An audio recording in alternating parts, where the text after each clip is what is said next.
पिछले वीडियो में हम लोग देखे थे कि इसमें चेक करना था टर्मिनेटिंग कौन है और नॉन टर्मिनेटिंग कौन है, बस इतना, उसका वैल्यू नहीं निकालना था। क्वेश्चन नंबर 2 ध्यान देखिए। क्वेश्चन नंबर 2 में बोल रहा है कि right done the decimal expansion of those rational number in question number 1। तो क्वेश्चन नंबर 1 में जो आपका टर्मिनेटिंग डेसिमल एक्सपेंशन होगा, है ना, देखिए which have terminating decimal expansion, मतलब जो टर्मिनेटिंग है आप उसका क्या करोगे, एक्सपेंशन निकालोगे, उसका डेसिमल एक्सपेंशन आपको बताना है। डेसिमल एक्सपेंशन का मतलब समझ लीजिए, जैसे मान लीजिए हम लोग पिछले क्लास में देखे थे कि 3/8 था, तो 3/8 को जब डिवाइड दिए तो ये जो वैल्यू आया ना 0.375, तो यही आपका है डेसिमल एक्सपेंशन। तो जैसे हम लोग एक्सरसाइज में इसमें केवल चेक किए थे हम लोग, जैसे लास्ट भी क्वेश्चन एक हम लोग बनाए थे ये लास्ट पिछला क्लास में कि ये क्वेश्चन कि फर्स्ट क्वेश्चन कि 13/325, तो इसमें हम लोग केवल देखो चेक किए थे कि टर्मिनेटिंग डेसिमल एक्सपेंशन केवल चेक किए थे, इसका हम लोग वैल्यू नहीं निकाले थे। तो आज हम लोग इसका वैल्यू भी निकालेंगे। वैल्यू कैसे निकालेंगे, तो देखिए इसको वैल्यू निकालने के लिए इसका दो मेथड है, एक लॉन्ग डिवीजन मेथड और एक और शॉर्टकट मेथड है। पहले हम लोग लॉन्ग डिवीजन मेथड देखते हैं। जैसे आप ध्यान दीजिएगा 13/1325 था, 3125, तो 3125 बाहर आया और 13 अंदर गया। देखिए 13 केवल सोचिए पहले 13, तो हम लोग जान रहे हैं कि इसको डिवाइड देने के लिए तो डिवाइड जाएगा नहीं। इसको फिर से देखिएगा, नहीं समझ में आ रहा है इसको फिर से देखिए। जैसे हम लोग बात कर रहे हैं कि 3125 है, इसको हमको डिवाइड देना है 13 के साथ, तो जब हम 13 के साथ डिवाइड देंगे तो डिवाइड नहीं लगेगा, इसके लिए हम लोग 0 पॉइंट डालेंगे। एक 0 पॉइंट आएगा तो यहाँ एक 0 आएगा, फिर भी डिवाइड नहीं लग रहा है तो यहाँ अगर 0 डालेंगे तो यहाँ भी 0 डालना होगा, फिर भी डिवाइड नहीं लगेगा तब एक और 0 डालेंगे, तब यहाँ डालेंगे एक 0। अभी 3125 है और 13,000 है, तो 33,000 के में अगर इसका लाना है, मतलब कितने नज़दीक आएगा ये इसका टेबल में, इतना जो है कितना बार नज़दीक आएगा, तो देखिए 3 बार में आता है 9,375 और 4 बार में आता है 12,500।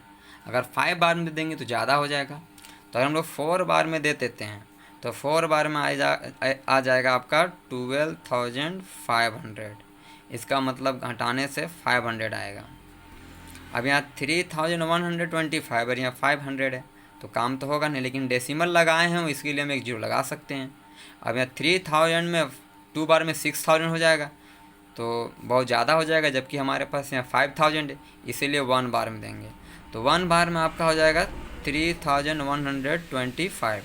सब्ट्रैक्ट करेंगे तो यहाँ 5 आएगा, 9 में 2 जाएगा तो 7 आ जाएगा, यहाँ 9 में 1 आएगा तो 8, और यहाँ बच जाएगा 4 में 3 जाएगा तो 1, कुछ इतना आएगा। अब यहाँ 3,000 है, यहाँ 1,000 है, तो इसके वजह से हम यहाँ पॉइंट तो लगाए हुए हैं, इसीलिए कि यहाँ 0 आ जाएगा। अब ये लगभग किसकी टेबल में आएगा देख लेते हैं, चेक कर लेते हैं। अगर हम लोग 5 बार में देते हैं तो 5 5 या 25 का 5 2 5 2 या 10 2 12 का 2 हाथ में 1 5 1 जा 5 और 1 6 और 5 3 जा 15, यहाँ 18,750 है और 5 बार में आ रहा है 15,625, मतलब 6 बार में चेक कर लेते हैं।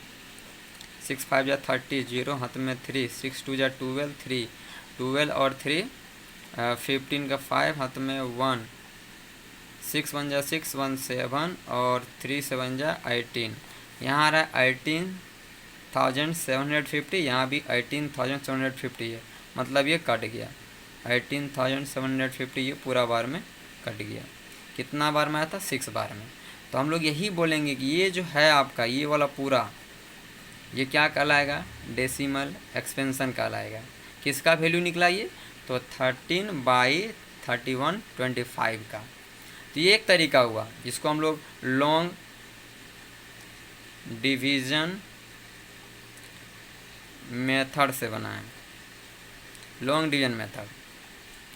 लेकिन एक और मेथड है, दूसरा मेथड, जिसको हम जिसका वैल्यू हम आसानी से निकाल सकते हैं। और ध्यान दीजिएगा, जैसे हम लोग जान रहे हैं कि हमारा क्वेश्चन था 13 31 और 25, ये हम लोग जानते हैं 13 ठीक है भाई, और 1325 का पिछले वीडियो में देखना, 1325 का जब हम लोग बनाए थे इसका डिनोमिनेटर निकाले, डिनोमिनेटर को सॉल्व किए थे 1325 का, तो 5 पर पावर 5 आया था। कितना आया था? 5 पर पावर 5। तो इसके जगह हम लोग 5 पर पावर 5 लिख सकते हैं। ठीक है। अब नीचे वाला नंबर ध्यान देना, नीचे आपको कुछ ऐसा बनाना है कि 10 आ जाए या 100 आ जाए या 1000 आ जाए, या कहने का मतलब है कि 0 वाला टर्म में आना चाहिए। तो यहाँ आपके पास 5 दिख रहा है ना, अगर हम लोग क्या कर दे अपने से 2 पर पावर 5, क्योंकि यहाँ भी 5 है तो 5 ही लेंगे, 2 पर पावर 5 से मल्टीप्लाई करेंगे ताकि बेस सेम हो जाएगा, बेस मतलब पावर सेम हो जाएगा और बेस डिफरेंट होगा। तो रूल के अकॉर्डिंग टू ये रूल लगाएंगे कि अगर ए पर पावर m है इनटू और ए पर पावर हमारा m है, बी पर पावर m है, बी पर क्या कि ए पर पावर m और बी पर पावर m, तो इसका फॉर्मूला आता है a इंटू बी पर पावर m। तो इस फार्मूला का इस्तेमाल करके हम लोग इसको सॉल्व करेंगे। लेकिन ये एक रेशनल नंबर है और रेशनल नंबर की प्रॉपर्टी होता है कि जितना नंबर से आप नीचे मल्टीप्लाई करोगे उतना ही नंबर से आपको क्या करना है, ऊपर भी मल्टीप्लाई करना है। तो ये आ गया 13 इंटू 2 पर पावर 5 का मतलब जानते हैं हम लोग, 2 पर पावर 5 का मतलब 2 इंटू 2 इंटू 2 इंटू 5 बार। अब इसको 2 इंटू 2 इंटू 2 इंटू 5 पर मल्टीप्लाई करेंगे 32 आएगा। इसका मतलब यहाँ पे 32 है डिवाइड बाई ये 5 पर, ये फॉर्मूला के अंदर आ जाएगा तो ये आपस में मल्टीप्लाई हो जाएगा, तो हो जाएगा 5 इंटू 2 पर पावर 5। अब 13 को 32 से मल्टीप्लाई करेंगे, तो 32 को 13 से मल्टीप्लाई करेंगे 3639, यानी यहाँ 32 614, तो ऊपर में आ गया आपका 416 और नीचे जान रहे हैं 5 2 जा 10 और 10 पर पावर हो जाएगा 5। इसका मतलब ऊपर में 406 डिवाइड बाई 10 पर पावर 5 का मतलब 1 लिखकर 50। हम लोग जानते हैं कि 1 2 3 4 5 जीरो है, अगर ये 5 जीरो है तो इसको ऊपर अगर डिवाइड देंगे तो 5 अंक के बाद पॉइंट लग जाएगा। इसका मतलब कि 614 तो था पहले से, तो 1 2 3 डिजिट, तो 4 डिजिट 5 डिजिट के बाद फिर एक पॉइंट। ठीक है क्या, 5 डिजिट के बाद पॉइंट लगाएंगे। तो देखो इसका वैल्यू आप देखिए, और अभी जो आप लॉन्ग डिवीजन मेथड बनाए थे इसका वैल्यू देखिए, दोनों का वैल्यू सेम आया। तो दो तरीका है कि या तो आप लॉन्ग डिवीजन मेथड से एक्सपेंशन निकालो, डेसिमल एक्सपेंशन, या आप शॉर्ट वाले तरीका से निकालो, आपकी मर्ज़ी, आप जैसे बनाते हो इसको। लेकिन हम तो बोलेंगे इसको बनाइए, आसान पड़ेगा, ये आसानी से बन जाएगा। थोड़ा सा बस यहाँ पे ध्यान देना है आपको कि कितना से मल्टीप्लाई करें जिससे वो 10 के मतलब 10 के टर्म में आ सके, 10 पर पावर में आ सके, ताकि हम आसानी से 0 पॉइंट लगा सकें। ठीक है, इसी तरह से ये पूरा एक्सरसाइज जो 1.4 है इसमें आपको वही सब को बनाना है, वही सब का वैल्यू आपको निकालना है जो आपका टर्मिनेटिंग आया होगा। ठीक है।